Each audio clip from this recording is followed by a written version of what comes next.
Hello students, welcome to our channel மாணவன் ஆசிரியர். இந்த விட நம்ம என்னோட பார்க்க போகிறோன்னு பார்த்தீங்கன்னா, காலாண்டு பொதுத் தேர்வு செப்டம்பர் 2024 10ஆம் வகுப்பு சமூகவியலுக்கான கவர்மெண்ட்டோட ஒரு அஃபிஷியல் ஒரிஜினல் கொஸ்டின் பேப்பர் தான் பார்க்க போகிறோம். ஸோ அது பார்க்கறதுக்கு முன்னாடி மாணவன் ஆசிரியர் யூடியூப் சேனல் சப்ஸ்கிரைப் பண்ணிக்கோங்க. கீழே இருக்கக்கூடிய பெல் ஐக்கானை ப்ரெஸ் பண்ணி ஆள்னு வச்சுக்கோங்க.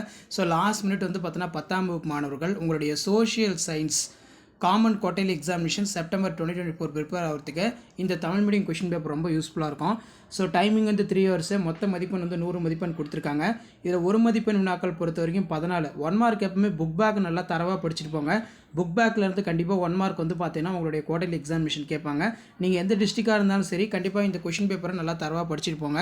இப்போ எக்ஸாம்பிளுக்கு வந்து 2 மார்க் பொறுத்த வரைக்கும் தயானந்த சரஸ்வதி, அதாவது சுவாமி தயானந்த சரஸ்வதி முன்வைத்த நேர்மறையான கொள்கைகள் யாவை, தக்கான பீடபூமி குறிப்பு வரைக, வானிலையியல் வரையறை, இந்திய வேளாண் பருவங்களை குறிப்பிடுக, இந்தியாவின் முக்கிய எண்ணெய் உற்பத்தி பகுதிகளை குறிப்பிடு, செம்மொழி தகுதி பெற்றுள்ள மொழிகளை பட்டியலிடுக, ஆளுநராக நியமிக்கப்படுவதற்கான தகுதிகள் என்ன, இந்திய அரசின் தலைமை வழக்கறிஞரின் சிறப்பு அதிகாரங்கள் 2 பட்டியலிடு, நாட்டு வருமானம் வரையறை, பன்னாட்டு நிறுவனங்களின் ஏதேனும் 2 பயன்களை குறிப்பிடு, உலகின் பிரதான போக்குவரத்து வகைகள் யாவை.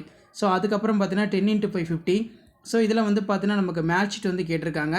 ஸோ அதுக்கு கீழே வந்து பார்த்தீங்கன்னா வேறுபடுத்துக, வானிலை மற்றும் கால்நிலை, புதுப்பிக்க இயலும் வளங்கள் மற்றும் புதுப்பிக்க இயலா வளங்கள், காரணம் கூறு, மழைநீர் சேகரிப்பு அவசியம், ஐக்கிய நாடுகள் சபையின் அமைப்பு செயல்பாடுகளை ஆய்வு செய்க, பிரம்ம ஞான இயக்கம் பற்றி அன்னிபெஸ்டின் பங்களிப்பு பற்றி ஒரு கட்டுரை வரைக்கும் ரொம்ப முக்கியம். அதே மாதிரி ஏதேனும் 2 இந்திய பல்நோக்கு திட்டங்கள் பற்றி எழுதுக, நகரமயமாக்கம் என்றால் என்ன, அதன் தாக்கங்களை விளக்குக, அடிப்படை உரிமைகளுக்கும் அரசு நெறிமுறைக்கும் கோட்பாடுகளுக்கு இடையே உள்ள வேறுபாடுகளை குறிப்பிட, ஆளுநருடைய சட்டமன்ற அதிகாரங்களை வரி, பொருளாதார வளர்ச்சிக்கு பொருளாதார முன்னேற்றத்திற்கு இடையே உள்ள வேறுபாடுகளை கூறு.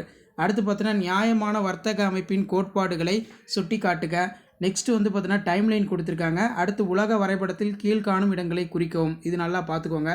ஸோ அதுக்கு கீழே வந்து பார்த்தீங்கன்னா 2x8 16 பால்கான் போர்னா என்ன, அணிசரா இயக்கம். நெக்ஸ்ட்டு வந்து பார்த்தீங்கன்னா ராஜாராம் மோகன் ராய். ஸோ அது கீழே வந்து பார்த்தீங்கன்னா மேப்பில் வந்து மார்க் பண்ண சொல்லியிருக்காங்க. ஸோ இதான் வந்து பார்த்தீங்கன்னா 10th standard social science common quarterly examination 2024க்கான கவர்மெண்ட்டோட official original question paper. So மறக்காத வீடியோ ஃப்ரெண்ட்ஸுக்கு ஷேர் பண்ணுங்கள். மாணவன் ஆசிரியர் யூடியூப் சேனல் சப்ஸ்கிரைப் பண்ணி கீழே இருக்கிற பெல் ஐக்கானை ப்ரெஸ் பண்ணி ஆள் வைங்க. தேங்க்யூ.